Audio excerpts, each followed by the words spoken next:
Last week I saw a sign in the crowd that said DOGE stands for Dangerous Oligarchs Grab at Everything. And I said it then and I'll say it again, that Elon Musk needs to keep his grubby hands, his greedy grubby hands off of our government. You know, I don't know about all of you, but I'm having a hard time sleeping at night.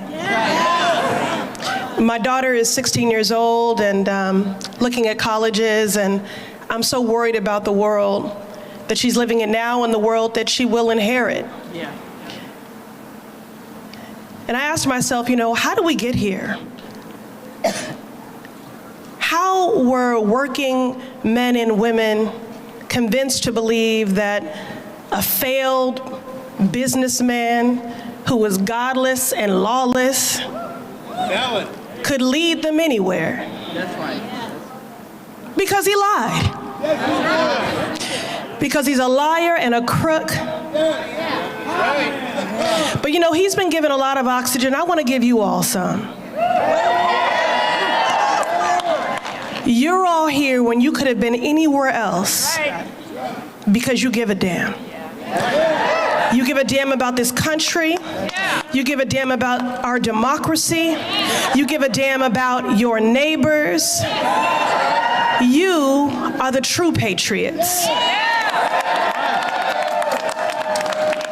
Now, you may not have an occupant in the Oval Office that cares about lifting your burdens and lightening your loads and harnessing your dreams to make them real.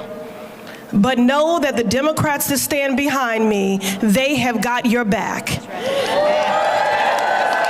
And we will stand up and we will fight until they stand down, because we are going to match their energy.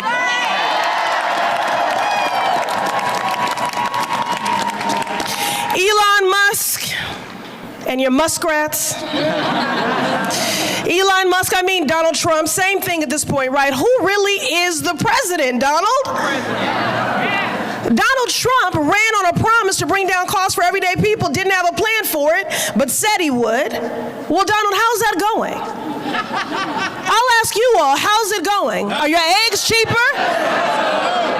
Is your housing more affordable? No!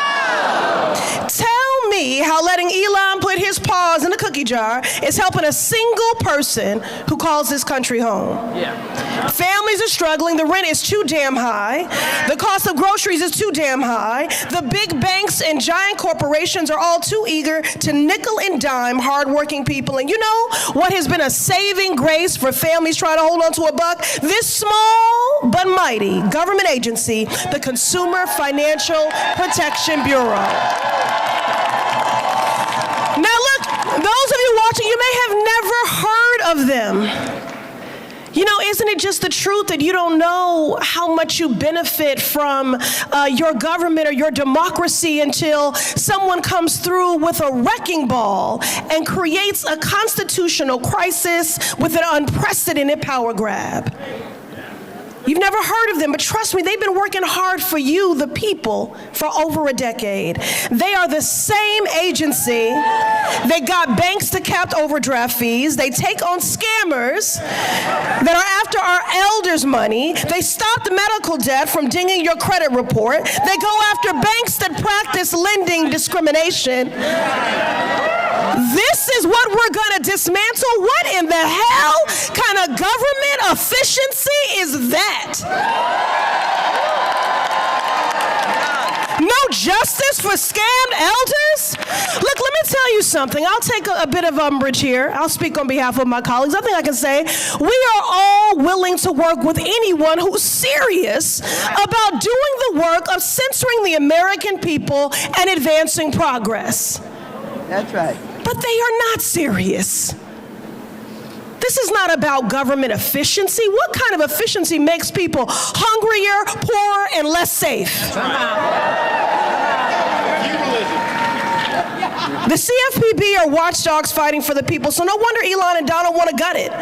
They don't want watchdogs protecting the people. They want predators and bad actors to run rampant and take people for a ride. These men just want to pillage the government and make themselves rich. Meanwhile, the CFPB, this essential agency that could put $21 billion, that's B with $1 billion, back in people's pockets. Now, if you're Elon Musk, with a net worth, are y'all ready? Of near $400 billion, maybe that's pocket change, but not for everyday people. The good policies coming out of this place have been make or break for folks struggling to make ends meet in the midst of recessions, pandemics, and much more. So I just want to take a moment, because I told some stories and profiles about people who've been protected and helped by this agency, but I don't want this workforce to be faceless to you. Can we just thank this dedicated workforce at the CFPB, agencies across our government who have been doing this life-saving work? They take pride in this work.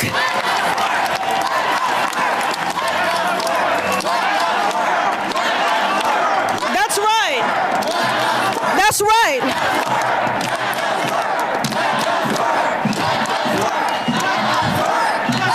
They do life-saving work, and this is also about their lives and their livelihoods as well. So we're grateful to them in the midst of this unprecedented assault on our democracy. And I want to say to them, the uncertainty and fear that you are feeling today is real. But I want you to know that every single person here and then some has your back. And we are going to litigate, legislate, agitate, and resist because you are worth it. So we will see you in Congress, in the courts, and in the streets. And I'll close it out here. Again, as I think about my 16-year-old daughter. A movement sibling of all of ours, Cecile Richards, an incredible warrior for justice, recently transitioned. And in the midst of battling cancer, she was still out in these streets organizing and resisting. And she was asked, "What are you doing here? You're still fighting when you're in a fight for your life." And her response was, the question will be asked, when everything was at stake for the country, what did you do? Right.